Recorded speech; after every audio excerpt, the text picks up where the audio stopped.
Video کو like کر کے آگے شیئر ضرور کر دینا۔ میرے آقا صلی اللہ علیہ وسلم کے پیارے دیوانوں، حضرت موسیٰ کلیم اللہ کو احساس ہوا کہ ایک کام کرتے ہیں، اللہ تبارک و تعالیٰ سے پوچھتے ہیں کہ وہ قصاب جو میرا جنت میں پڑوسی ہوگا ذرا مجھے بتا تو صحیح، میں دیکھوں تو صحیح کہ اس کا عمل کیا ہوگا، وہ کرتا کیا ہوگا۔ اسی حالت میں حضرت موسیٰ کلیم اللہ علیہ الصلوۃ والسلام نے اللہ سے پوچھا، اللہ تو مجھے اس کا پتہ بتا تاکہ میں معلوم کر سکوں کہ اس کا عمل کون سا ہے اور وہ بندہ کرتا کیا ہے۔ حضرت موسیٰ کلیم اللہ علیہ السلام نے اللہ رب العزت سے اس بندے کا پتہ لیا اور پتہ لے کر کے حضرت موسیٰ علیہ السلام اس کی دکان پر گئے۔ صبح کے وقت جب آپ اس کی دکان پر پہنچے تو دکان پر پہنچنے کے بعد جو ہے آپ کیا دیکھتے ہیں کہ وہ گوشت کی دکان لے کر کے بیٹھا ہوا ہے اور وہ گوشت بیچ رہا ہے۔ جب کوئی آتا ہے اس سے کہتے ہیں بھائی ذرا ہڈی نہیں ڈالنا، یہ نہیں کرنا، وہ نہیں کرنا، وہ فوراً ڈانٹ دیتا ہے اور ڈانٹ کر کے کہتا ہے بھائی آپ نے لینا ہو تو لو، نہیں تو جاؤ یہاں سے۔ الگ الگ اس کی کیفیت ہوتی ہے، لوگوں نے الگ الگ انداز سے اس کی جو ہے وہ عکاسی کی، تصویر کشی کی ہے۔ بہرحال میں اس کا مفہوم آپ کے سامنے پیش کر رہا ہوں۔ حضرت موسیٰ علیہ السلام دیکھتے رہے یہ کرتا کیا ہے، لیکن بہرحال اس کے مزاج میں بڑی سختی تھی اور اس کے مزاج میں بڑی کڑواہٹ تھی۔ حضرت سیدنا موسیٰ علیہ السلام یہ منظر دیکھ کر کے حیرت در حیرت، حیرت در حیرت آپ کی بڑھتی ہی رہی اور آپ سوچتے رہے کہ یہ قصاب جو ہے وہ جنت میں میرا پڑوسی کیسے بن سکتا ہے، اس کا کوئی عمل ایسا نہیں ہے اب تک کا کہ یہ جنت میں جا سکے۔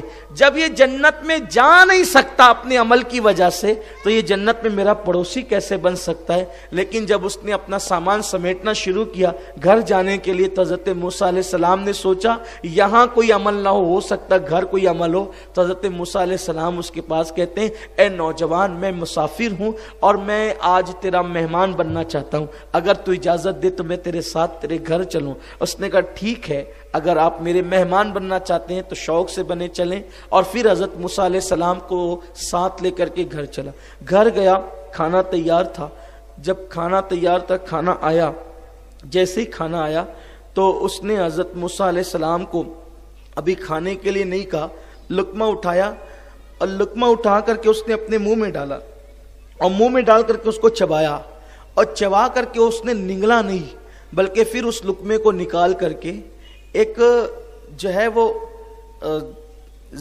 آپ اس کو کیا کہیں گے، ٹوکری جیسے، ٹوکری نما ایک چیز تھی، اس میں اس نے ڈال دیا اس لقمے کو۔ حضرت موسیٰ علیہ السلام کو حیرت ہوئی کہ ٹوکری نما کوئی گہری چیز ہے اور اس کے اندر اس نے لقمے کو ڈالا تو اس ٹوکری کے اندر سے ایک کپاتی ہوئی آواز آئی، اے اللہ، یہ میرا بیٹا میری بڑی خدمت کرتا ہے، اس خدمت کے بدلے میں اس کو جنت میں موسیٰ علیہ السلام کا پڑوسی بنا دینا۔ حضرت موسیٰ علیہ السلام نے وہ آواز سنی تو پوچھا یہ کس کی آواز ہے؟ اس نے کہا یہ میری ماں ہے اور اس کی عمر اتنی ہو گئی ہے، میری ماں کی عمر، کہ یہ بیٹھنے کے قابل نہیں ہے، تو اس کو میں نے ٹوکری میں رکھا ہے۔ لیکن میرا معمول ہے کہ جب میں گھر آتا ہوں تو میں پہلے نہیں کھاتا، میں پہلے اپنی ماں کے منہ میں لقمہ ڈالتا ہوں اور جب کہ میری ماں نہیں کھا لیتی اس وقت تک میں نہیں کھاتا ہوں۔ کہا یہ ماں کیا دعا کرتی ہے؟ تو کہا کہ موسیٰ ہمارے پیغمبر ہیں، میں نے ان کو دیکھا تو نہیں ہے لیکن میری ماں دعا کرتے کہ اللہ جنت میں میرے بیٹے کو موسیٰ کا پڑوسی بنا دینا۔ آپ غور کریں، اس کا کوئی عمل نہ تھا لیکن ماں کی خدمت نے اسے جنت میں موسیٰ علیہ السلام کا پڑوس عطا کیا۔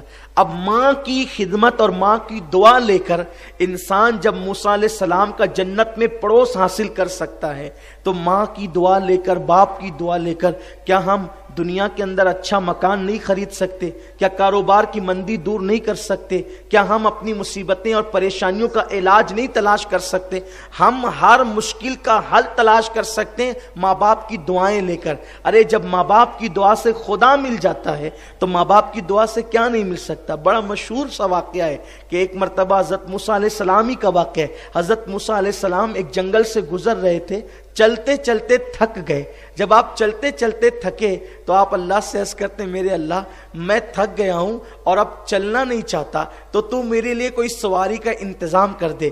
اللہ کی بارگاہ میں حضرت موسیٰ علیہ السلام نے دعا کی, اے اللہ تو میرے لیے سواری کا انتظام کر دے.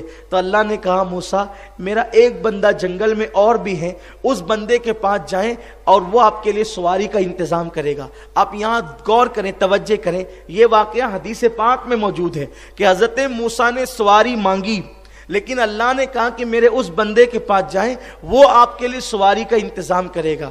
اس کا مطلب یہ ہے کہ اللہ تبارک و تعالی اپنے نبی کو ایک ولی کی بارگاہ میں, ایک ولی کے پاس بھیج کر کے یہ بتانا چاہتا ہے کہ دربار ولایت کی اہمیت کیا ہے. ہمارے نزدیک نبی کا مرتبہ ولی سے بہت بڑا ہے, لیکن اللہ کے علم میں یہ بات ہے کہ نبوت ختم ہوگی, ولایت قیامت تک جاری رہے گی, تو نبی کی عظمت کی وجہ سے ولی کے دربار کی عظمت بتائی گئی, ولی کا مقام اور مرتبہ بتایا گیا. اور یہ بھی بتایا گیا اللہ سے, دیکھو حضرت موسیٰ علیہ السلام نے مانگا, لیکن اللہ نے کہا میرے اس بندے کے پاس جاؤ. آپ گئے, اس نے بھی ہاتھ اٹھا کے اللہ ہی سے کہا اے اللہ موسیٰ علیہ السلام کے لیے سواری کا انتظام کر دے, اور اس طرح انتظام کر دے کہ یہ جو بادل جا رہے ہیں نا, یہ بادل زمین پہ اتار دے, یہ بادل زمین پہ اتار دے تاکہ یہ حضرت موسیٰ کی سواری بن جائے. بادل زمین پہ آ گیا. جب بادل زمین پر آیا تو اس نے کہا حضرت اس پہ آپ تشریف رکھیے, آپ جہاں چاہیں گے یہ بادل آپ کو پہنچا دے گا. بادل اڑا اور اڑ کر کے حضرت موسیٰ علیہ السلام کو لے جانے لگا. حضرت موسیٰ علیہ السلام کو حیرت ہوئی, عرض کی مولا اس بندے کا عمل کیا ہے کہ اس نے بادل کو زمین پہ منگایا اور بادل زمین پہ آ گیا.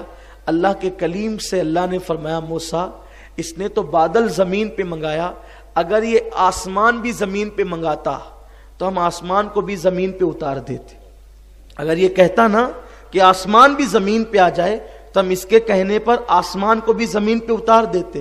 عرض کی مولا یہ اتنا مقبول ہے, آخر اس کا عمل کیا ہے؟ اللہ نے فرمایا اس کا کوئی عمل نہیں ہے پھر بھی مقبول ہے. آپ غور کیجئے, انسان اپنے عمل پہ اترا رہا ہے اور قدرت کہہ رہی ہے اس کا کوئی عمل نہیں ہے پھر بھی مقبول ہے. عرض کی مولا مقبول ہونے کی وجہ ارشاد ہوا اس کی ماں کی دعا ہے. اس نے اپنی ماں کی خدمت کر کے ماں کو راضی کیا, اور اس کی ماں نے مرتے مرتے دعا کی اللہ میں میرے بیٹے سے خوش ہوں, بڑی خدمت کی ہے, جب بھی یہ تجھ سے جو دعا کیا کرے تو اس کی ہر دعا قبول کر لینا. بس ماں کی دعا کا اثر ہے کہ یہ جو کہتا ہے ہم اس کو قبول کر لیتے ہیں. یہ ہے ماں باپ کی عظمت. تو آقا فرماتے ہیں دوسرا بدبخت وہ ہے جو ماں باپ کی نافرمانی کر کے ان کا دل دکھائے. ویڈیو اگر اچھا لگا ہو تو لائک کر کے آگے شیئر ضرور کر دینا.